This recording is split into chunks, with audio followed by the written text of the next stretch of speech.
La chronique astrophysique. Sylvie Vauclair. Chaque année, depuis 1976, l'heure légale qui règle nos vies change 2 fois. Une fois au printemps, pour avancer les montres d'une heure et passer à l'heure d'été, une fois à l'automne, pour retarder les montres et revenir à l'heure d'hiver.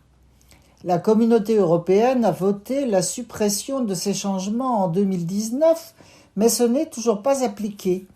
Les débats font rage pour savoir si, dans ce cas, on doit garder l'heure d'été ou l'heure d'hiver. Beaucoup de gens disent qu'ils préféreraient l'heure d'été, mais les scientifiques tirent la sonnette d'alarme. Il y a là une sorte de confusion entre les sensations de plaisir de voir l'été arriver et la réalité de ces décalages horaires sur la santé humaine. Il faut savoir que l'hiver, notre heure légale est déjà décalée d'1 heure par rapport à l'heure solaire et qu'elle est décalée de 2 heures l'été. Les études scientifiques montrent que ce décalage impacte notre horloge biologique interne, ce qui est néfaste pour notre santé, surtout pour les petits-enfants et les personnes âgées. Nos corps et nos systèmes hormonaux fonctionnent avec un rythme diurne, appelé le rythme circadien.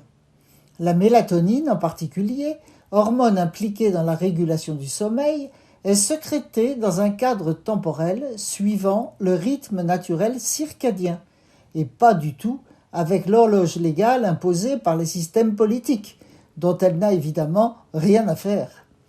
Il s'ensuit des troubles variés, des dépressions, des AVC et autres accidents dus à des manques de vigilance.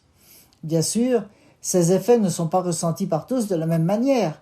Les lève-tôt, par exemple, le ressentent moins que les couche-tard. Les gens favorables à garder l'heure d'été toute l'année ne se rendent pas compte de ce qui se passerait en plein hiver. Au solstice d'hiver, le 21 décembre, le soleil se lèverait à nos latitudes entre 9h30 et 9h45 heure légale, ce qui signifie que nos enfants passeraient leur première récréation du matin dans une ambiance encore quasi nocturne.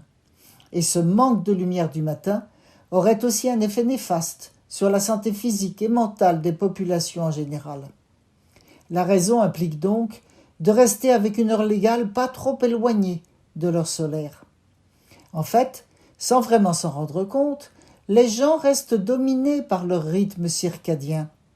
Lorsque l'heure légale est très décalée par rapport à l'heure solaire, comme avec notre heure d'été, on mange plus tard le soir, on reste debout jusqu'à ce que la nuit tombe. Les enfants ont du mal à aller se coucher alors qu'ils doivent se lever tôt. Alors, si vous avez tendance à préférer l'heure d'été, réfléchissez bien à tout ce que cela implique. Pensez à ce que serait la vie de tous les jours, en particulier l'hiver, au petit matin, avec un horaire légal décalé de 2 heures par rapport au soleil.